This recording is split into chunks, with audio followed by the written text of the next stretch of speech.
Assalamualaikum warahmatullahi wabarakatuh. Kita menzahirkan kesyukuran kepada Allah Subhanahu Wa Taala kerana kita masih dipanjangkan usia untuk bertemu di dalam bulan Rabiul Awal yang mulia. Bulan lahirnya Nabi Muhammad sallallahu alaihi wasallam, junjungan yang mulia. Rabiul Awal bulan lahirnya Baginda sallallahu alaihi wasallam. Bulan di mana lahirnya seorang insan yang diutuskan oleh Allah Subhanahu Wa Taala, tidak lain tidak bukan sebagai rahmat untuk sekalian alam. Allah SWT berfirman di dalam Al-Quran, laqad kana lakum fi rasulillahi uswatun hasanah. Surah Al-Ahzab ayat yang ke-21. Sesungguhnya telah ada pada diri Rasulullah sallallahu alaihi wasallam itu adalah suri teladan yang baik.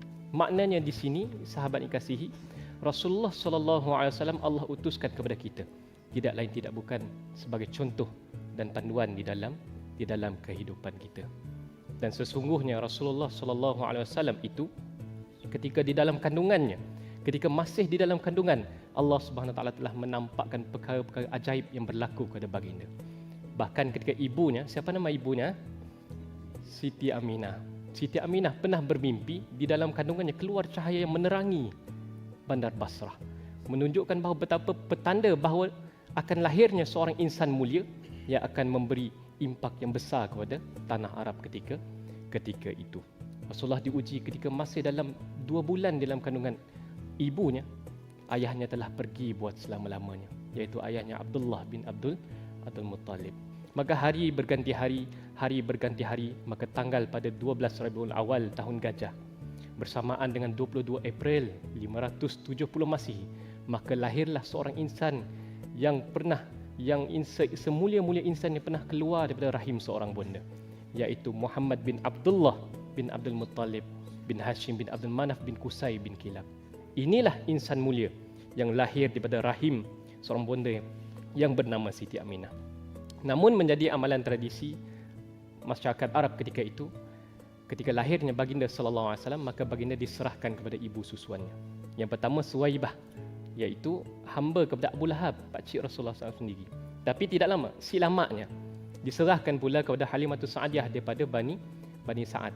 Dan bersama dengan Halimatus Sa'diyah inilah Rasulullah sallallahu alaihi wasallam membesar sehingga usianya 4 tahun. Dibesarkan sehingga usianya 4 tahun.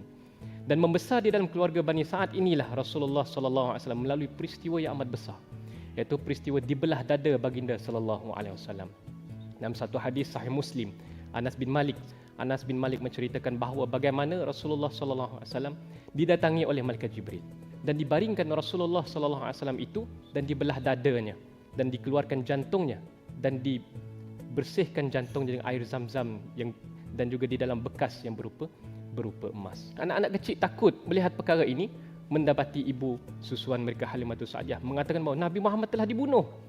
Terkejut mereka. Terkejut sidak nanggah sebab Nabi Muhammad SAW dibelah dadanya. Maka datang baginda SAW dengan muka yang pucat mendatangi ibu susuannya. Maka Anas bin Malik menyambung hadis ini dengan menyatakan bahawa sesungguhnya aku melihat bekas jahitan ada di dada Rasulullah sallallahu alaihi wasallam yang mulia. Halimatus Sa'diyah berasa takut, berasa gerun dengan peristiwa ini, menyebabkan Halimatus Sa'diyah menyerahkan kembali kepada ibu kandungnya, iaitu Siti Aminah. Dan Siti Aminah pun menjaga baginda sallallahu alaihi wasallam tidak lama, kerana Siti Aminah pun meninggal dunia. Ibunya yang tercinta meninggal dunia. Maka seterusnya diserahkan kepada Abdul Muttalib. 2 tahun pun tidak lama. Perginya ibu baginda sallallahu alaihi wasallam, perginya juga datuk baginda sallallahu alaihi wasallam. Maka mereka telah meninggalkan Rasulullah SAW dan akhirnya diserahkan kepada Abu Talib dari usia 8 tahun sehinggalah Rasulullah SAW usia dewasanya.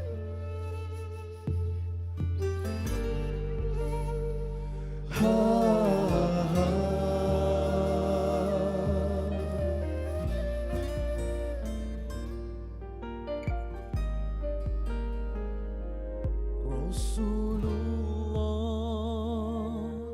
ya Habiballah, rindunya kami kepadamu. Indah lisan, jua akhlakmu, kau ikutan seluruh umatmu.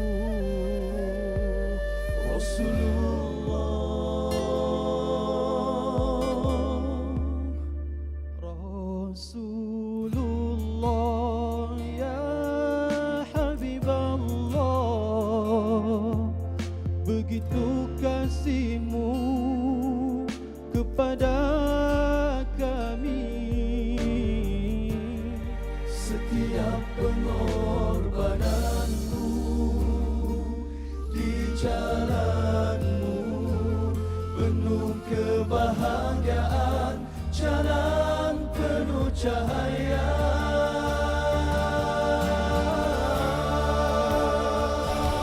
Alangkah beruntungnya kami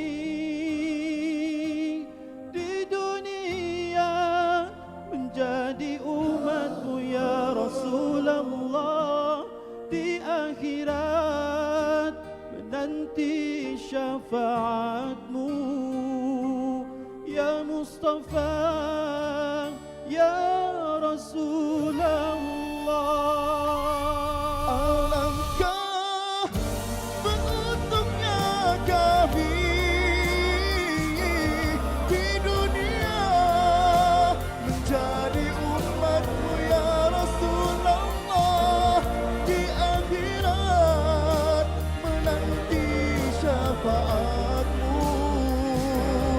Iswalana ya Rasulullah,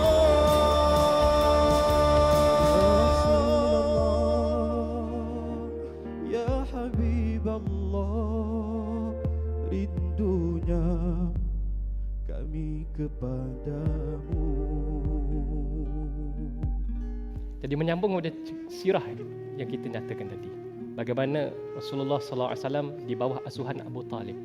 Abu Talib ini amat menyayangi Rasulullah sallallahu alaihi wasallam sehingga kan tidak dapat berenggang dengan baginda sallallahu alaihi wasallam. Si dapat jauh dengan baginda sallallahu alaihi wasallam. Sebab itulah Rasulullah sallallahu alaihi wasallam ketika remajanya sentiasa dibawa oleh Abu Talib untuk berdagang, pergi mengembala kambing dan sebagainya. Sehingga kan pernah satu ketika pergi ke Syam. Pergi ke Syam dengan takdir Allah SWT bertemu dengan seorang pendeta Nasrani yang namanya Buhaira, ataupun dalam riwayat menyebutkan juga Bahira. Lalu berlakulah temu bual, berlakulah sesi soal jawab dan sebagainya. Dan pendeta Nasrani ini mendapati bahawa Rasulullah, pada diri Rasulullah SAW ini sesuatu yang ajaib, sesuatu yang pelik. Bahkan pendeta ini adalah seorang yang alim, dia tahu. Lalu dinasihati oleh pendeta ini kepada Abu Talib, jagalah anak ini baik-baik kerana dia akan membawa beban yang besar, tanggungjawab yang besar untuk membawa umat pada masa hadapan. Lalu dengan mendengarkan perkara itu, Abu Talib lantas menyayangi Rasulullah sallallahu alaihi wasallam ini melebihi menyayangi anaknya sendiri. Dan baginda sallallahu alaihi wasallam ketika usia remajanya tidak pernah meninggi bicara pada orang lebih berusia kepadanya. Walaupun dengan kanak-kanak, baginda tidak pernah berkata perkataan yang kesat. Rasulullah sentiasa tutur katanya sentiasa teratur. Kata bicara sentiasa lunak didengar oleh telinga. Inilah baginda sallallahu alaihi wasallam. Sebab itulah sahabat yang dikasihi sekalian, ketika usianya menginjak usia 25 tahun, baginda telah diambil bekerja dengan Siti Khadijah, seorang usahawan yang amat terkenal ketika itu, dan menyebabkan Siti Khadijah tertarik dengan akhlak Rasulullah SAW setelah Maisarah, orang suruhan Siti Khadijah, bersama dengan Rasulullah SAW melihat perkara yang pelik berlaku kepada baginda. Antaranya baginda seorang yang jujur, tidak seperti orang yang terdahulu. Baginda seorang yang jujur, sentiasa berlaku adil di dalam membuat timbangan dan sebagainya. Lantas menyebabkan Siti Khadijah tertarik hati dengan akhlak baginda sallallahu alaihi wasallam. Walaupun dalam keadaan hubungan yang dinyatakan oleh Siti Khadijah nak mempersuamikan baginda sallallahu alaihi wasallam mendapat tengan daripada bapa saudaranya, tetapi setelah bapa saudaranya mengenal Rasulullah SAW, tak kenal maka tak cinta, kata orang Melayu. Maka tertariklah bapa saudaranya tadi, seterusnya merestui perhubungan Siti Khadijah, hasratnya untuk mempersuamikan Rasulullah SAW. Lantas berlakulah perkahwinan di antara mereka, dan dinyatakan dalam riwayat hantaran Rasulullah SAW kepada Siti Khadijah, Masya Allah, walaupun Siti Khadijah itu seorang janda, hantarannya 20 ekor unta. Inilah yang menunjukkan bahawa Rasulullah SAW seorang yang menghargai isteri, menghargai sebuah erti perkahwinan tersebut. Makanya sebagai seorang yang baginda SAW sebagai seorang yang walaupun dirinya seorang yang kaya, tetapi oleh kerana hatinya penuh dengan kehidupan sederhana, Rasulullah SAW ini kayanya baginda kerana kayanya dengan akhlak yang sederhana. يا مصطفى يا صف وترحمني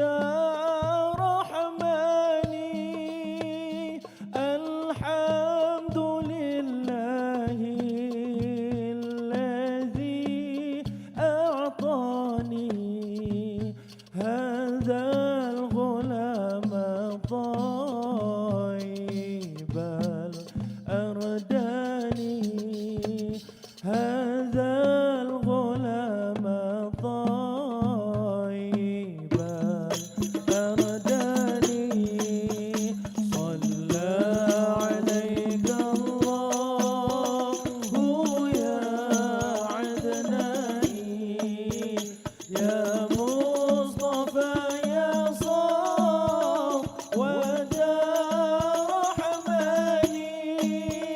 الحمد لله الذي أعطاني هذا الغلام طيب الأرداني هذا الغلام طيب الأرداني wahai pujaanku, balaslah cintaku dengan syafaatmu di hari susahku.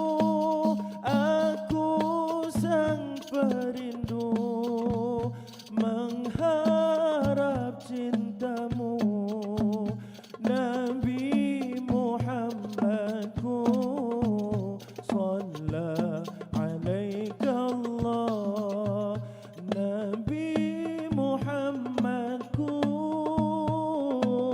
Shalla alaika Allah, shalla alaika Allah ya Adnani ya Mustafa ya Saf wa Rahmani alhamdulillahi alladhi a'tani hadha al-ghulam tayyiban أرداني هذا الغلام طيبا أرداني.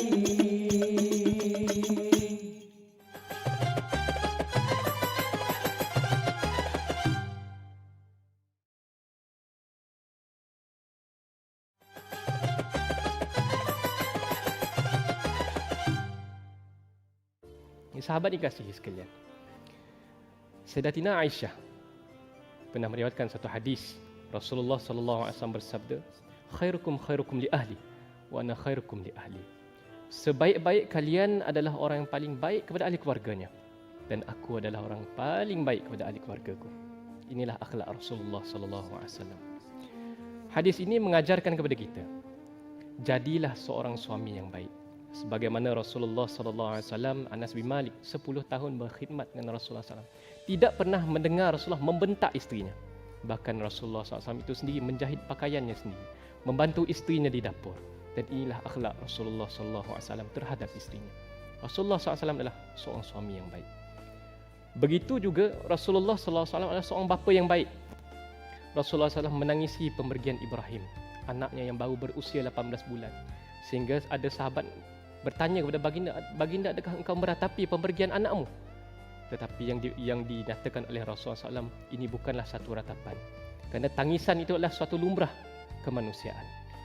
Kehilangan itu adalah lumrah kita sebagai manusia. Sedangkan Fatimah radhiyallahu anha juga amat dekat dengan Rasulullah SAW.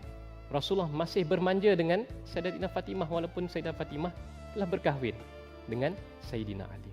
Inilah akhlak Rasulullah SAW, seorang bapa yang amat baik. Begitu juga Rasulullah SAW seorang datuk yang baik.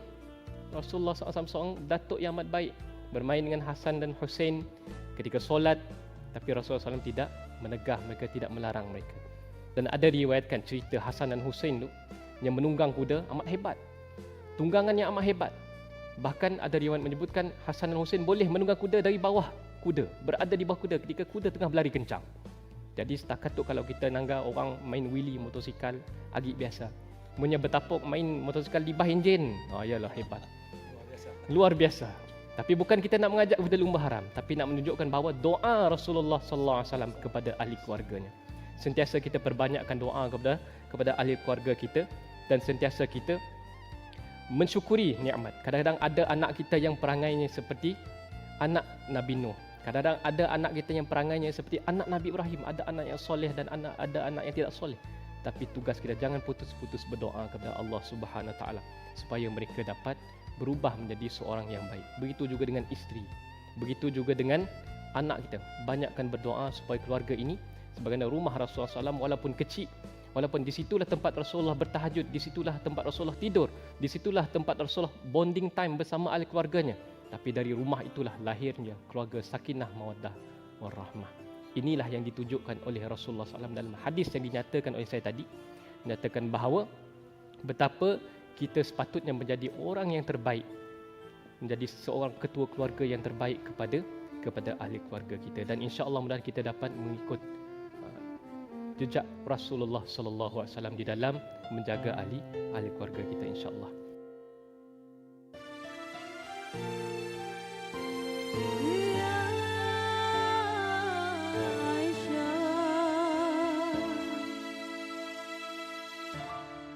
Cantik berseri, kulit putih bersih merahnya pipimu, dia Aisyah, istri Rasulullah, putri Abu Bakar. Sungguh sweet Nabi mencintamu, hingga Nabi minum di bekas bibirmu. Bila marah Nabi kan bermanja mencubit hidungnya. Aisyah, cintamu dengan Nabi, dengan baginda kau pernah main lari-lari, selalu bersama hingga hujung nyawa kau di samping Rasulullah. Aisyah, sungguh manis oh sirah kasih cintamu, bukan pusis novel mula benci jadi rindu. Kau istri tercinta ya Aisyah ya Umairah, Rasul sayang Rasul cinta kamu. Mulia indah cantik berseri, kulit putih bersih merahnya pipimu, ya Aisyah putri Abu Bakar, istri Rasulullah. Aisyah, sungguh manis oh sirah kasih cintamu, bukan persis novel mula benci jadi rindu. Kau istri tercinta ya Aisyah ya Umairah. Aisyah, sungguh manis oh sirah kasih cintamu, bukan persis novel mula benci jadi rindu. Kau istri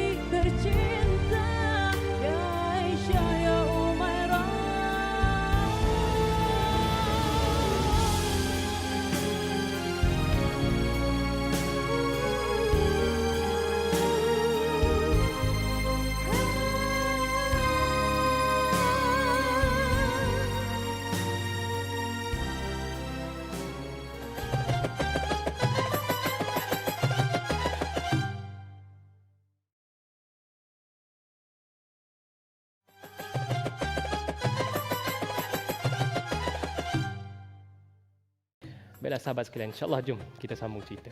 Ketika usia baginda sallallahu alaihi wasallam 35 tahun, berlaku satu peristiwa di mana Kaabah telah runtuh sebahagian pembinaannya disebabkan oleh banjir. Lalu ini membuatkan pembesar-pembesar Quraisy ketika itu nak ambil take part, nak ambil bahagian di dalam nak membina kembali Kaabah tersebut. Lalu berbincanglah mereka, ajak meeting, JKKK pun turun juga meeting, bermesyuarat nak beri cadangan ataupun idea macam mana kita nak membina Kaabah. Lalu datanglah idea dengan pelbagai idea, antaranya adalah boleh kita nak bina Kaabah tapi binalah dengan duit yang halal. Lalu dibinalah Kaabah tersebut kembali, namun akhirnya berlaku pertelingkahan, pergaduhan. Sebab masyarakat Arab jahiliah dulu suka bergaduh. Hobi kita ngumpul stem barangkali. Tapi mereka suka bergaduh. Bergaduh sebab nak meletakkan Hajarul Aswad. Lalu datanglah idea daripada Ibnu Makhzum menyebutkan bahawa boleh kita nak meletakkan Hajarul Aswad tetapi dengan syarat kita mesti tunggu kehadiran seseorang yang akan masuk ke dalam kawasan Kaabah dan dia akan memberi keputusan. Lalu takdir Allah SWT, Nabi Muhammad SAW datang ke kawasan Kaabah tersebut. Lalu diberilah idea oleh baginda SAW dengan dihamparkan kain. Setiap ada kabilah Arab tersebut memegang setiap bucu kain dan seterusnya diletakkan Hajarul Aswad di tengah-tengah. Lalu dibawalah mereka ini semua memegang bucu tersebut, lalu bawalah pergi ke Kaabah dan seterusnya diletakkan Hajarul Aswad tersebut oleh baginda SAW di Kaabah tersebut.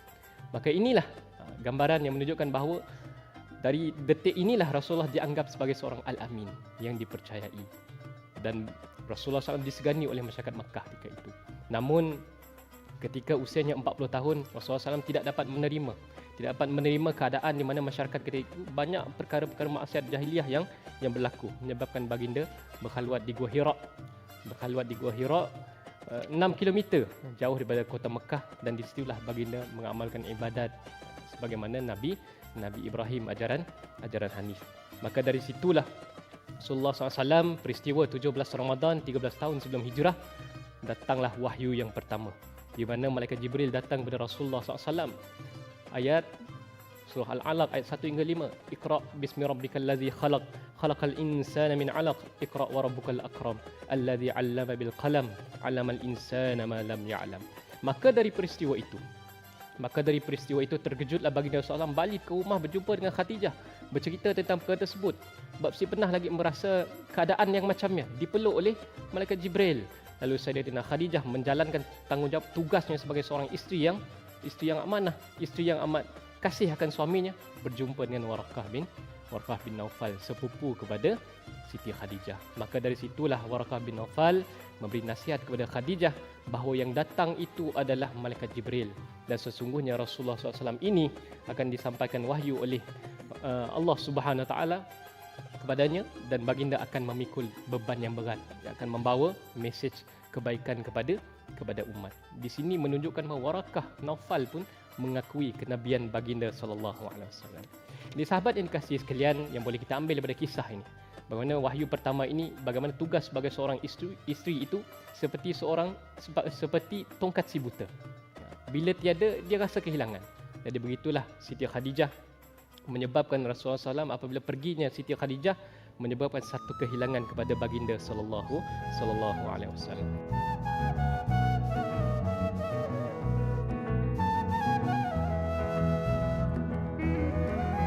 Pandanganmu seakan tiada wujud aku yang buta, tiada mengenalmu yang maha melihat segala dunia.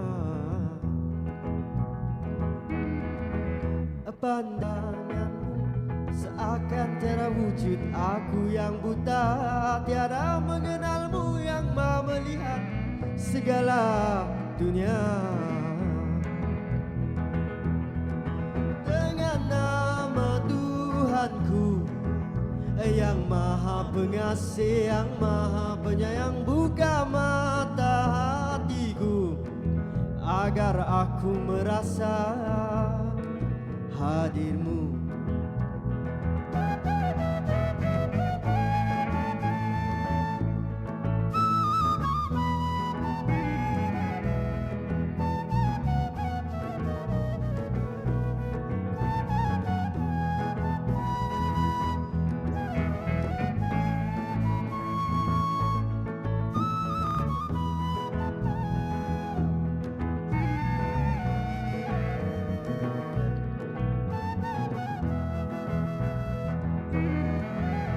Semua menari dengan penuh cinta bersama bulan purnama. Kekasih, semua terus bernyanyi bersama, hati penuh gembira.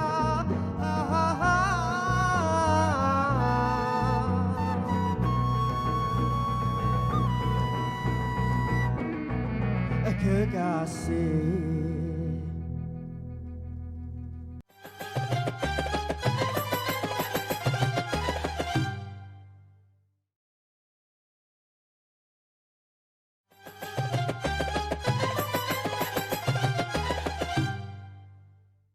Moga kecintaan kita kepada baginda sallallahu alaihi wasallam tidak bersempadan, kerana itulah tuntutan. Kalau tidak, mana mungkin Sayyidina Umar Al-Khattab menyatakan bahawa aku lebih mencintai dirimu daripada diriku sendiri, Rasulullah. Rasulullah jawab, Al-an Rasulullah SAW. Sekarang wahai Umar, inilah cinta kepada Rasulullah sallallahu alaihi wasallam. Sebab itulah Umar Al-Khattab, sahabat dikasihi sekalian, tidak dapat menerima kewafatan baginda sallallahu alaihi wasallam. Bukan kerana taksub, bukan kerana cinta yang melampau, tapi ketika baginda SAW hidup, bagindalah tempat mereka bermanja. Ketika Rasulullah SAW hidup, bagindalah tempat mereka mengeluh rasa. Ketika baginda SAW hidup, bagindalah tempat mereka mengadu masalah, bergurau senda dan sebagainya.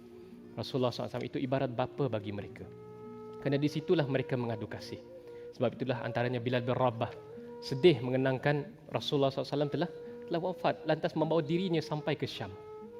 Kerana Bilal bin Rabah ini amat rapat dengan Rasulullah SAW. Pernah satu ketika ada pertelingkahan di antara Abu Zar Al-Ghifari dengan Bilal bin Rabah, sehingga menyebabkan Abu Zar Al-Ghifari marah dengan Bilal bin Rabah dengan mengatakan, wahai Bilal bin Rabah, engkau ni anak hitam, anak orang hitam. Lalu Bilal bin Rabah, aku ngadu dengan baginda SAW. Lalu mengadulah Bilal bin Rabah dengan Rasulullah SAW. Apakah yang dikatakan oleh Rasulullah SAW kepada Abu Zar Al-Ghifari? Sesungguhnya Abu Zar, pada dirimu itu ada masih sekelumit darah jahiliah, masih ada setumpuk sifat hitam jahiliah. Menyebabkan Abu Zar Al-Ghifari menangis, berlari mendapatkan Bilal bin Rabah, lalu pergi berjumpa dengan Bilal bin Rabah. Apa yang dilakukan oleh Abu Zar Al-Ghifari? Meletakkan mukanya ke tanah, yang pada Bilal bin Rabah, wahai Bilal bin Rabah, sehingga kakimu tidak meletakkan pada pipiku ini, aku tidak akan merasa puas dengan kemaafan yang kau berikan kepadaku. Lalu Bilal bin Rabah pun nangis bersama dengan Abu Zar Al-Ghifari. Lalu mereka saling berpelukan dan berminta maaf. Inilah tarbiyah daripada Rasulullah SAW. Sebab itulah apabila kewafatan Rasulullah SAW bukan sahaja satu kehilangan bagi umat Islam, tapi bahkan seluruh alam. Kehilangan Rasulullah SAW ini disaksikan oleh isteri-isteri baginda, disaksikan oleh Fatimah, disaksikan oleh semua para sahabat. Menyebabkan duha pada hari itu, duha yang terakhir pada hari itu adalah duha yang amat sepi, duha yang penuh dengan kesepian, duha yang penuh dengan bagaimana senyuman subuh tadi yang dilemparkan oleh Rasulullah SAW membuatkan para sahabat, oh Rasulullah dah sembuh. Rupa-rupanya senyuman itulah senyuman yang terakhir. Senyuman itulah senyuman perpisahan.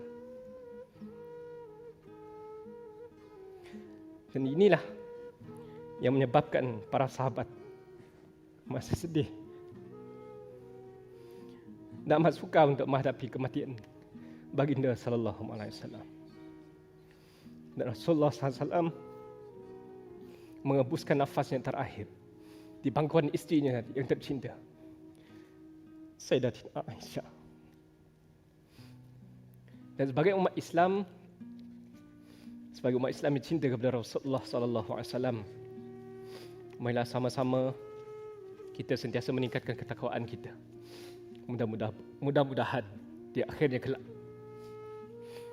kita akan bersama dengan sang kekasih Allah Subhanahu wa taala, insya-Allah. Dan pada saat itulah, saat kematian Rasulullah SAW itu, kewafatan baginda SAW, dunia yang dulunya terang benderang, dunia yang dulunya terang benderang menjadi gelap gelita.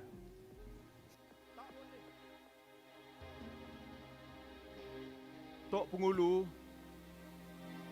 tak boleh Tok Pengulu. Jangan dibawa masuk jenazah Haji Ibrahim ke kampung kita ni. Ialah Dah elok-elok dah kampung kita ni bersih, suci. Dibawa masuk jenazah Haji Ibrahim ke kampung kita ni, tak tercemar dengan COVID-19. Minta maaf lah ya. Minta maaf kalau saya ni bertutur kasar bunyinya. Ada lebih elok kalau jenazah Haji Ibrahim tu kita campakkan saja ke laut. Habis cerita. Kita pun selamat.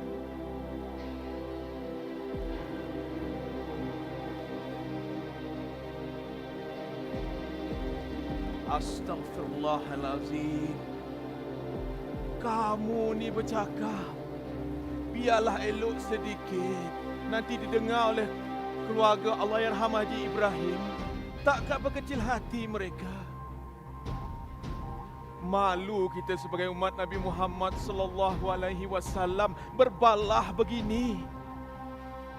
Bukankah Nabi pernah berpesan, jikalau berlaku musibah sebegini, kita harus ikhtiar banyak-banyak. Bersangka baik dengan Allah, bukan bergaduh begini. Begini sajalah, kita serahkan perkara ini dengan pihak berkuasa. Biar mereka sajalah yang menentukan. Ya.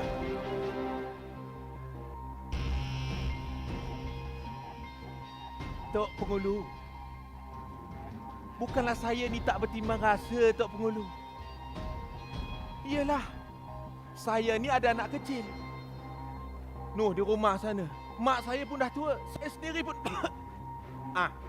ada asma ni, Tok Pengulu.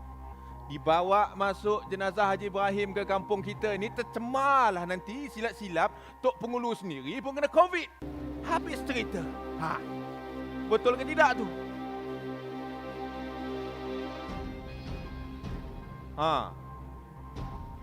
Ada betul kata si Mamat ni. Yalah, Tok Pengulu, tak ada siapa pun yang paksa suruh pergi perhimpunan jemaah tabligh tu. Saya tengok di YouTube, bukan main lagi Kami tidak takutkan virus, tapi kami lebih takutkan Allah. Takbir.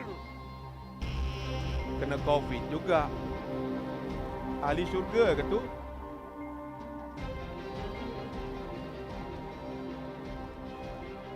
Astaghfirullahalazim. Bawa mengucap kamu ni, kamu pun sama. Setidak-tidaknya Haji Ibrahim itu dijemput Allah dalam keadaan dia bersedia. Mungkin juga dalam keadaan dia bertaubat, menghidupkan sunnah Rasulullah. Bila tiba masa kamu dijemput Allah, kamu juga bersediakah kamu? Ahli syurga kah?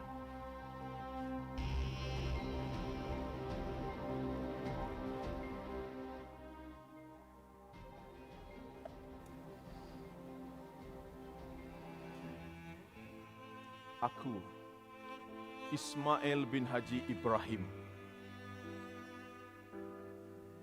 Ayahku Haji Ibrahim meninggal dunia kerana COVID-19. Luluh hati seorang anak. Sedih hati seorang ibu mengenangkannya. Hampir kering air mata.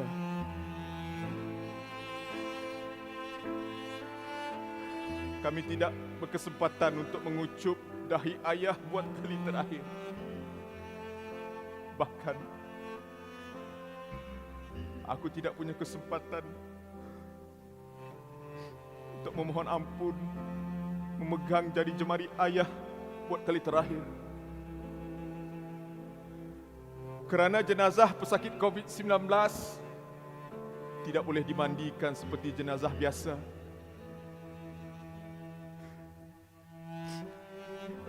Sekujur tubuh ayah dibalut dengan beg plastik. Hanya ditayamum di atas beg plastik. Aku hilang kesempatan untuk bersama menghabiskan sisa-sisa terakhir ayah, bahkan menyuap makanan ke dalam mulut ayah, tidak punya kesempatan. Kerana begitu kecewa, aku koyakkan sigil pengurusan jenazah yang pernah aku ambil. Kerana aku pernah mempunyai satu impian sebagai seorang anak. Tangan ini sendirilah yang akan memandikan jenazah ayah dengan lembut. Dan tangan ini jugalah yang akan mengangkat takbir, mengimamkan solat jenazah ayah. Bakti yang terakhir. Tapi semua tinggal kenangan. Hanya mampu melihat jenazah ayah diturunkan ke liang lahat. Sebegitu rupa.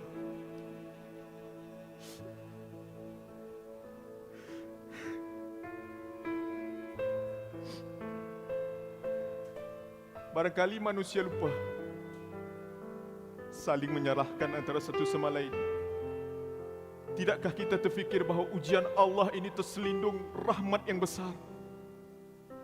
Jikalau ujian itu membawakan kita semakin jauh bersangka buruk dengan Allah, itu musibah yang perlu disambut dengan dakapan taubat. Tapi jikalau ujian itu membawakan kita semakin dekat, semakin cinta dengan Allah, itu satu anugerah. Mengapa perlu bersangka buruk dengan Allah?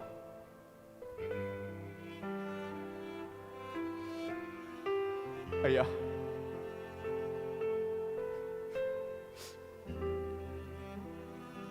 ya Allah, kedua tangan yang hina ini memohon kepadamu, ya Allah. Kau jagalah ayah seperti mana ayah menjaga ketika aku masih kecil, ya Allah. Kau haramkanlah api neraka daripada menyentuh tubuh ayah. Kau hapuskanlah COVID-19 dari muka dunia ini, ya Allah. Agar tidak ada anak lagi merasa peritnya kehilangan ayah seperti mana yang aku rasakan, ya Allah. Amin. Ya Rabbal Alamin. Kau masih tersenyum mengubat lara selindung derita yang kau rasa. Senyuman yang mententeramkan setiap insan yang kebimbangan.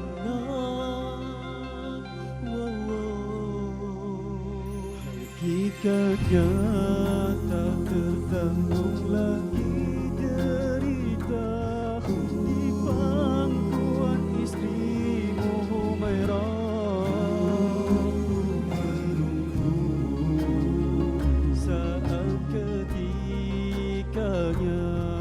Diangkat rohmu bertemu yang esa.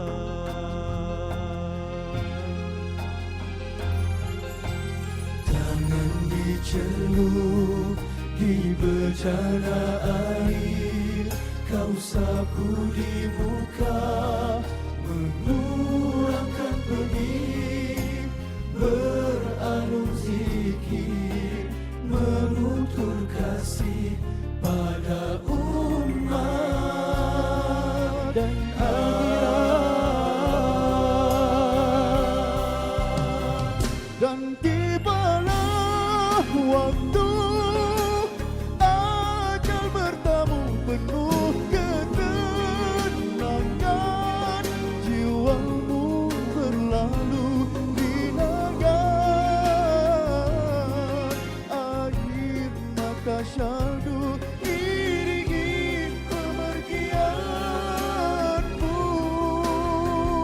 Oh sukanya untuk umat menerima bahkan payah, untuk umat mempercaya tetapi iman merelakan jua bahawa manusia dan mati akhirat.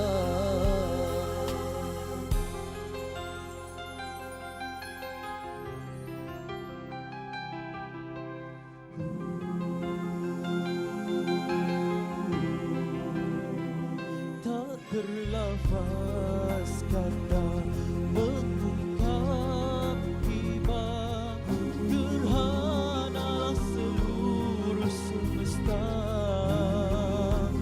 Walaupun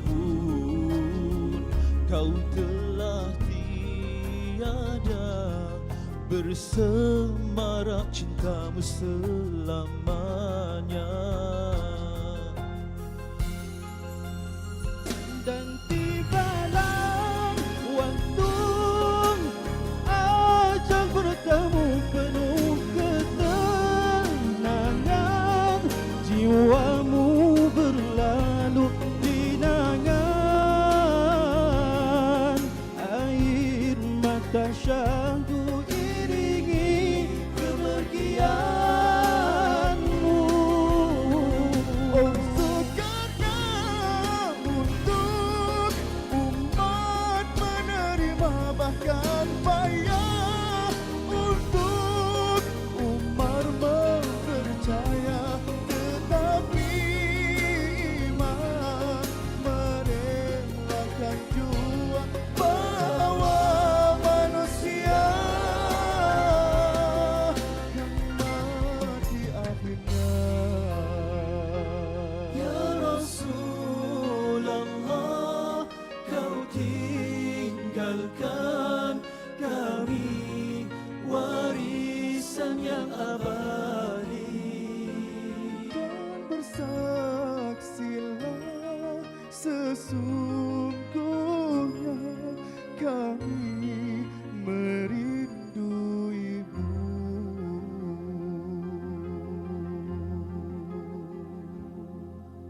Allahumma salli ala sayyidina